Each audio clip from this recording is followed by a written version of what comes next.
Our pal Mike Renner of Renner Ranks was at the Senior Bowl. We're going to talk with him for a couple of episodes about what he saw down in Mobile, Alabama. You are Locked On Bengals, your daily Cincinnati Bengals podcast, part of the Locked On Podcast Network, your team every day.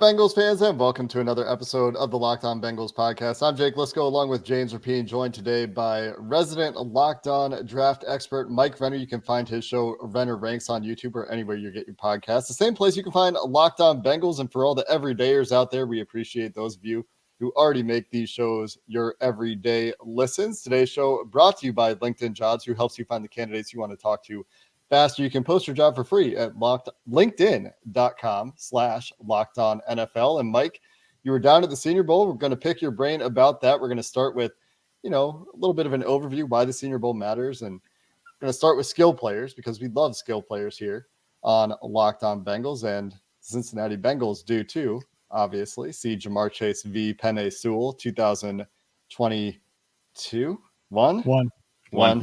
Dang it. Oh, man, I almost made it sound like a legal case. But before we get there, we did a little mock draft Monday for the first time this year. And we figured we have a draft expert on. We might as well get your grades. James, tell Mike what we did in our mock draft. Well, this is a surprise, Mike. We took a tackle and an offensive tackle, which I think most of our listeners want to happen, despite the love for skill players. And there were a couple on the board. J.C. Latham was on the board. Amarius Mims was on the board. And we went with Mims. Is that the right call? Wrong call? What do you think? Because I'm sure a lot of our listeners were cringing that we passed on the Alabama product. I have Mims ahead of Latham. I think he profiles to a better pass protector. I think he's a guy whose ceiling is a little bit higher just in terms of his movement skills at his size. I think Latham's an unbelievable run blocker. I feel very good about him making an impact in that regard. But I think in pass protection, he has more things that worry me on tape than Amarius Mims does. With Mims, it's just like, I think he just needs the reps. And then once he gets the reps, I think you have a high-end pass protector on your hands. And a guy who, if he falls to 18, which I'm still not sure he will after the pre-draft process, but if he falls to 18, is a guy that if you would have stayed healthy, would have played more football, just doesn't make it that far in other drafts, just because oddly enough hasn't played a ton of football, got injured this past year, banged up a little, and so could fall to that level. But to me, physically what he's capable of, if this were a worse tackle class, he's a guy who could be a top, and he had stayed healthy this season, he could have been like a top 5, top 8 pick in any class. Should we have been considering Jackson Powers Johnson? Would you ever think Jackson Powers Johnson over a tackle there? No, not in my opinion, just because of the scarcity, right? You can find centers in the 3rd, 4th, 5th round. The amount of starting tackles in the NFL you find at that range is just so limited. Just look around the best OTs in the league.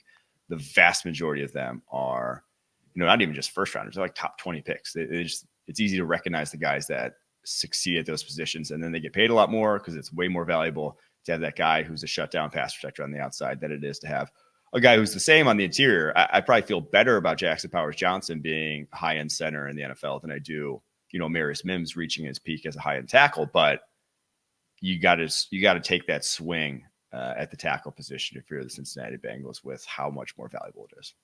You mentioned Mims in pass protection and maybe that giving him the edge over Latham. Let's just say they did and they were able to take him at 18. Do you think he would start day one? Obviously, we don't know what they would do in free agency, but if you're spending the 18th pick on an offensive tackle, I think ideally he would be able to play right away. I think so. I think most of these tackles I would plug and play day one. There aren't a lot where I'm really worried about it being atrocious over, right out the gate. There's not a lot of these top guys where I'm he's a pure project. Stay away if you don't have 3 years to develop them sort of guys. So I think that's why, again, this makes this tackle class so impressive and why I think it's going to break the record for tackles drafted in the first round. But with Mims, yeah, I do think, and especially because the guy needs to play football too. You need to get him on the football field. He needs to see some competition as well. So we go Amarius Mims in the first round. There's another tackle we're considering. I think the top player on PFF's board at the time we were using the PFF simulator, is why I bring that up, was Nate Wiggins, Clemson corner. There are probably some corners you could consider there as well. But then in the second round, it was a very easy decision for James and I. There was a lot of hand-wringing in the first round. We're looking at wide receivers. We're looking at defensive interior. Byron Murphy was an option. We're looking at corner. We're looking at Jackson Powers Johnson. We're looking at a multitude of tackles, including a Senior Bowl standout we're going to talk about tomorrow in Tyler Guyton. Then in the second round, Senior Bowl made it easy to love T'Vondre Sweat. We're going to talk more about him tomorrow as well.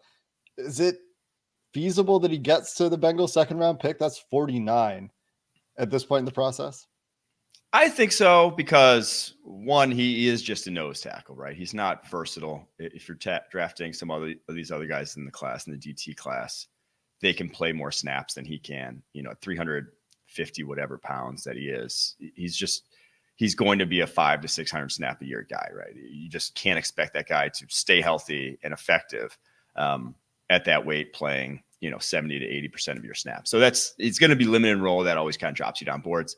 And then he does kind of have a history of effort concerns. That's like not uncommon with guys that weight, but like that's why he took so long to break out as a prospect, was just because of the inconsistency in terms of effort. This past fall was awesome in that regard. So hopefully, he's turned a corner, and definitely looks like he has. And at the Senior Bowl, just was so physically dominant. Like he had reps in the one-on-ones where he didn't even like win the rep, but the center or guard was in like 7 yards deep in the pocket, just because he just is so strong and so physically overpowering to his peers that that's what you want in a nose tackle, right? Those are the traits that translate to the NFL at that position. So if he's on the board there, that was a slam dunk pick. You hit the first and second rounders out the park, in my opinion. All right, let's see if we can make it 3 for 3. We had to get a skill guy on day 2. And we did that with Malachi Corley out of Western Kentucky. What do you think? I really like that pick as well. And I think kind of how you attack this draft is what, in my opinion, would make the most sense just in terms of positional depth. Take the OT early. Second round, you're just not going to have a starter there. There might be more talent than usual in the second round, but it's just definitely not going to be a tackle in the second round that I'd love to start right away. DT is probably a little thinner, and that if there is a DT like a T'Vondre Sweat in the board for the second round, there's just not going to be a guy there in the third, fourth, day 3. And then wide receiver is so deep that unless you really love one of the guys in the first round, you really fall in love with. I'm trying to even think who would be on the board there, like an Brian Thomas Mitchell, is the or Brian Thomas. One. Yeah. If you like, you really love one of those guys, okay. But I don't think the difference between a Brian Thomas and who's going to be on the board in the third round for you, whether it's, whether it is a Malachi Corley, whether it is like a Roman Wilson from Michigan, someone like that who can step in day 1 and can play a role for you. Maybe they don't have the highest of ceilings, but you don't necessarily need a super high ceiling guy in this offense because you have that already in Jamar Chase, right? You need a reliable guy. So Corley would be that. The only question is, I don't think he's T. Higgins' replacement. I think he'd be Tyler Boyd's replacement. In that offense, he's really at his size and with his skill set. I don't think he's ever really going to be an outside type of wide receiver, but I think in that role, he can be your Deebo Samuel in that offense. That's been like the popular comp, and it's fairly accurate with that build. There's not a lot of guys that look like that and can still be sudden and still get open after as a route runner. So I'd be a big fan if that's how the Bengals 1, 2, 3 goes. Yeah, and there are some other options that the Bengals could look at, like you mentioned, in the third round at wide receiver in particular. And even in the second round, you could talk about Chris Jenkins. If he were to be available, there is another defensive tackle prospect. So I'd like that you approve of our approach, because really at this point in the process, we're only talking about approach. We don't know what the Bengals are doing in free agency yet. We don't know what's going to happen at the combine yet. So the names might change, but if we're in the right range on some of these guys, and we'll talk about some of the other skill player options, Javon Baker, going to be a big topic today, because when I listened to your Senior Bowl preview, I went and watched some Javon Baker and had some fun with that. So we'll talk about him a little bit later as well. But we're going to shift gears, talk about what you saw down at the Senior Bowl and why the Senior Bowl matters, coming up next. This episode of Locked On Bengals is sponsored by LinkedIn Jobs. LinkedIn Jobs knows that if you're a small business, you want to find quality professionals that are right for the roles you need to fill for your company. That's why LinkedIn Jobs is there for you. They have the right tools to find the right professionals for your team faster and for free. It's not just another job board, it's a vast network of more than 1 billion professionals, which makes it the best place to hire. It gives you access to professionals you can't find anywhere else. And it does all of that while making the process easy, intuitive, and quick. And one of the reasons it's so easy is because you have access to that many qualified candidates. So easy, in fact, that 86% of small businesses get a qualified candidate within 24 hours. You're wearing so many hats, you might not have the time or resources to go through the hiring process. That's why LinkedIn Jobs is there for you to make it easier, faster. Like I said, it's free. 2.5 million businesses already use LinkedIn for hiring. So post your job for free at linkedin.com/lockedon. That's linkedin.com/lockedon NFL to post your job for free. Terms and conditions apply. Today's show is brought to you by FanDuel, and happy Super Bowl week. It is finally here. And no, it might not be the two teams that Bengals fans were hoping for, but it is an opportunity to get in line with America's #1 sports book and start winning today, because FanDuel is here, and FanDuel is offering $200 in bonus bets if your first $5 bet or more wins. So maybe you want to take that $5 and throw it on the Super Bowl. Maybe there are a bunch of prop bets that you want to get that $200 in bonus bets for. So guess what? Go to FanDuel.com/lockedon right now. Sign up today. Use that first $5 bet on an NBA parlay or an NBA straight up game that you feel like. And then boom, you get that $200 in bonus bets if that bet wins. And look, there are a lot of different scenarios this week. I love the Niners +1 or -1.5. I think they win the game. I think they beat the Chiefs. There we go. Everyone says don't bet against Patrick Mahomes. I think the Niners take him down this week. Get in the action today with FanDuel at FanDuel.com/lockedon. Again, FanDuel.com/lockedon. Make every moment more with FanDuel, official sportsbook partner of the NFL.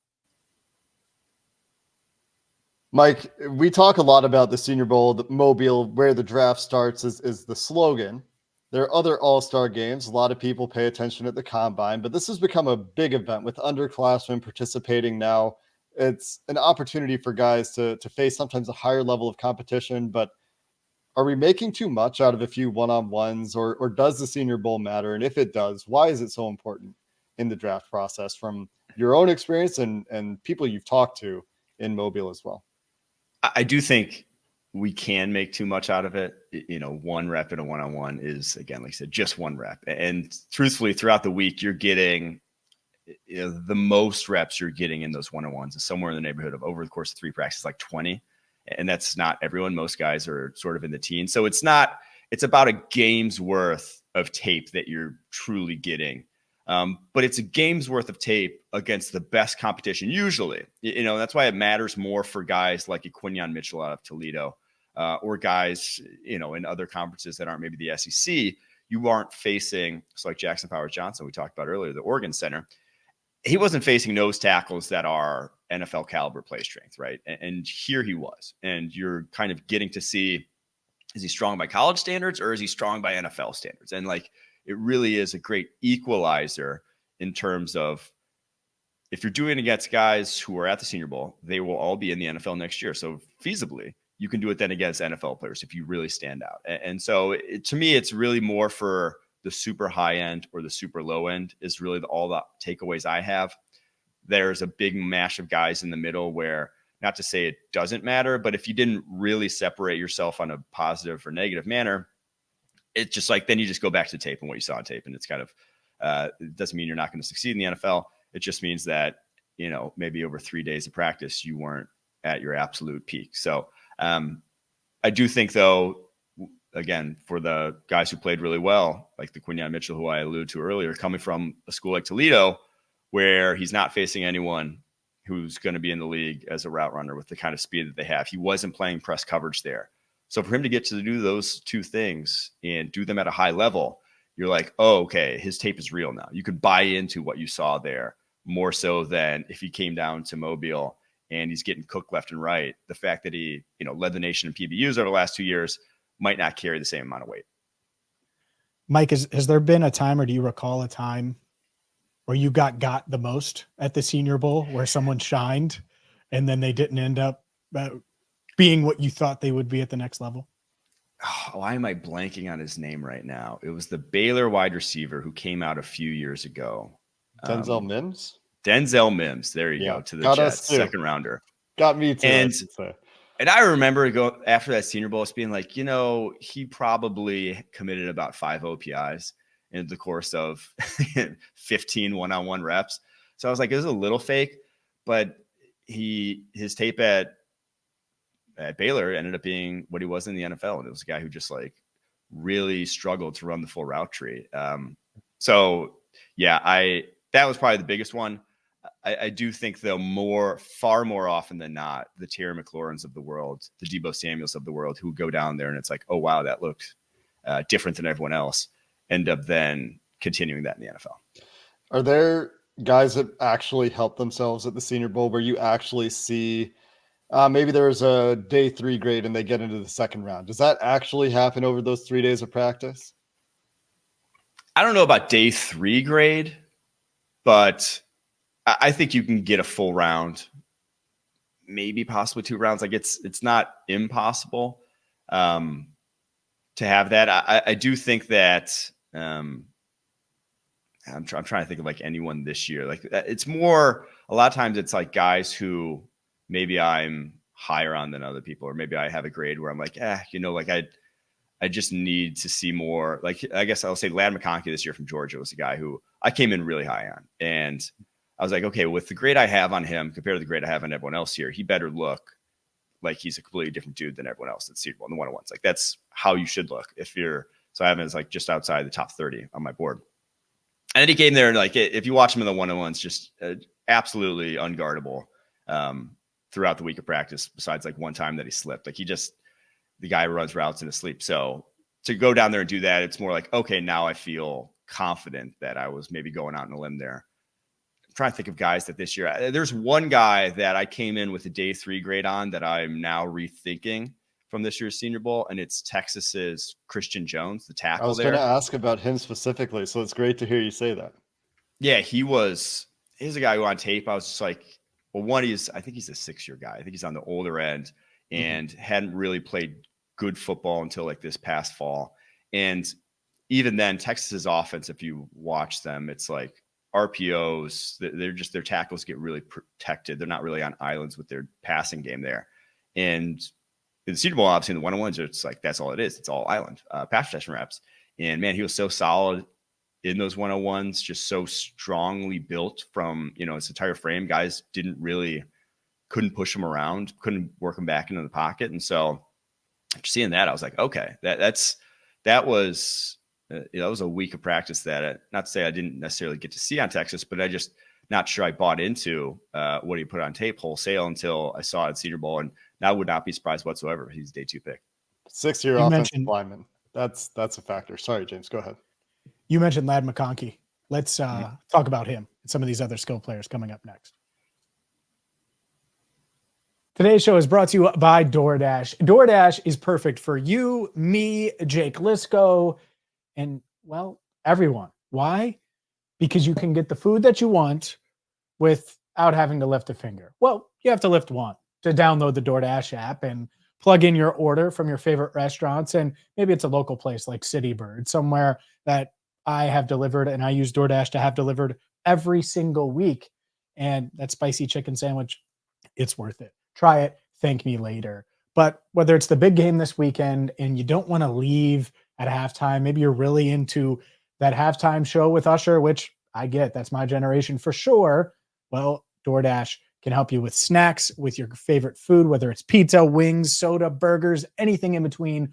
DoorDash has it. I use DoorDash multiple times on the road during the Bengals season as well, because I didn't have a car where I was at. So guess what? DoorDash comes in handy. And right now you're going to get 50% off up to a $10 value when you spend $15 or more when you download the DoorDash app and use code LOCK23 on your first order. Again, don't forget to download the DoorDash app and use code LOCK23 for 50% off up to a $10 value when you spend $15 or more on your first order. Subject to change. Terms apply. This episode of Locked On Bengals is sponsored by eBay Motors. Passion, drive, and patience are the things that bring home the winning trophy, and it's also what keeps your ride or die alive. eBay Motors has everything you need to maintain your vehicle and level it up to peak performance, from superchargers, roof racks, exhaust kits, LED headlights, and more.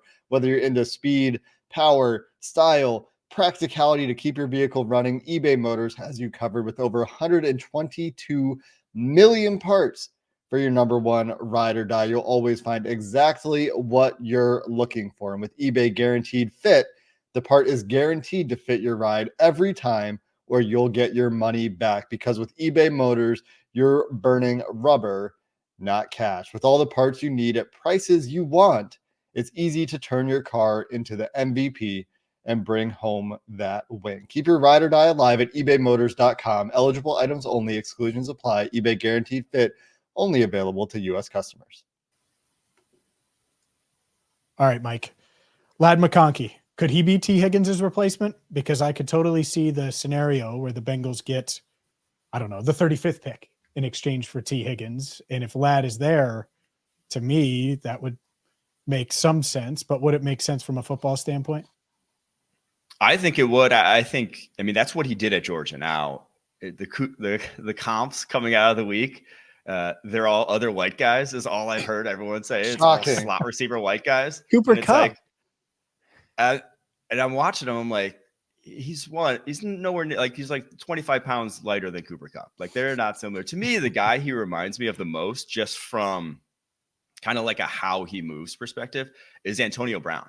And they're similarly sized guys too. They're not, Antonio Brown's like just over 5'10", 186, like, not a big dude whatsoever, but because he was so sudden and because what he could do better than any other wide receiver of his generation was stop on a dime. Antonio Brown on the outside just like could be at full speed, and without a moment's notice, he just breaks around and he's stopped. That's what I see out of Ladd McConkey, and that's what it takes at the NFL level to win those routes on the outside, because a lot of the stuff you're doing as an outside wide receiver is either, why that's so valuable is being able to threaten vertically, but then also hitch routes, comebacks on the outside, or something that you have to be able to be proficient at, or else quarterbacks just aren't going to throw your way because they're going to get worried about picks and cornerbacks jumping those routes. So when I saw Ladd McConkey doing that at the Senior Bowl, he ran, a few like hitches on the outside. It was easy for him and just came back. Those were layups. So yeah, I think he could be an outside wide receiver and do, the vertical tree stuff that T. Higgins did. Now it's obviously going to look a little different how he does it, but I think the role, he's more than capable of filling that. And the projections or the comparisons to all these white slot guys, does he also have that position versatility, as it were, with wide receiver, where you have a guy with Jamar Chase and Ladd McConkey, hypothetically, if those two were to end up on the same team, where you can move either guy around and they're going to be able to play multiple positions? Yeah, 100%. And yes, he can run routes in the slot at a high level. Like, that is also part of his game. So he really is, the biggest issues with him, the biggest worries are catch radius. He may be on the outside, but you're going to need an accurate quarterback to hit him. So that's why I think for the Bengals, it's not like that big of a deal. It's not like Joe Burrow misses a lot of those throws. And so if he's open, even if he has, shorter arms and a smaller wingspan than your prototypical outside wide receiver, if it was with, Justin Herbert, I'd maybe be a little bit more worried, but if it's Joe Burrow, I'm not nearly as worried. Pandering to the Bengals crowd there a little bit, Mike. I know that really was. I apologize for that. That was too homer. But yeah, I do think Ladd McConkey can not only do that, but then on the interior, like he can run those slot routes. But I do worry about injuries with him, obviously with injury this past fall, and then at his size, not knowing when to kind of take his foot off the gas pedal. Like, a lot of those slot receivers that he's getting comped to had a lot of injuries over the course of their careers because they could take shots over the middle of the field. He's not, an Amon-Ra St. Brown physically, where you're not going to be worried about that guy taking shots. He's so strong. With Ladd McConkey, if he puts his body on the line a little too many times over the middle of the field, he may be, on the bench with an injury more often than not. So he confirmed what you thought going into the Senior Bowl. Who else confirm that skill player wise. What wide receivers stood out? Any running backs stand out as well? Well, I thought Javon Baker really Jake's guy. was the most impressive like athlete there. It's in terms of some like the highest end reps that he had were just like off the charts in terms of just he can sky at the catch point, just like such an easy leaper to go up and get footballs. His release package looks like, you know, the high end wide receivers that the NFL, what they look like. His ability to just sink his hips and explode right off the line of scrimmage really puts corners in a tough spot. So I thought he was awesome among the wide receivers there. Running back is one that the Senior Bowl, you don't get to show much in the way of, you know, you're not getting tackled. You're not doing probably the most important thing that you're supposed to be doing. But I thought that Ray Davis out of Kentucky caught the ball as well as anyone there, just in terms of like tracking the football. And now he's never going to be, you know, Christian McCaffrey. You're not going to split him out wide and throw him routes, but he caught it so easily that, and it was not something he necessarily did a ton of at Kentucky, that I think you could really throw him a ton of swing passes in an offense. And now I don't know if he's ever going to get a bell cow reps, but that was good to see from him. And then Dylan Lobby, the how's it, New Hampshire running back.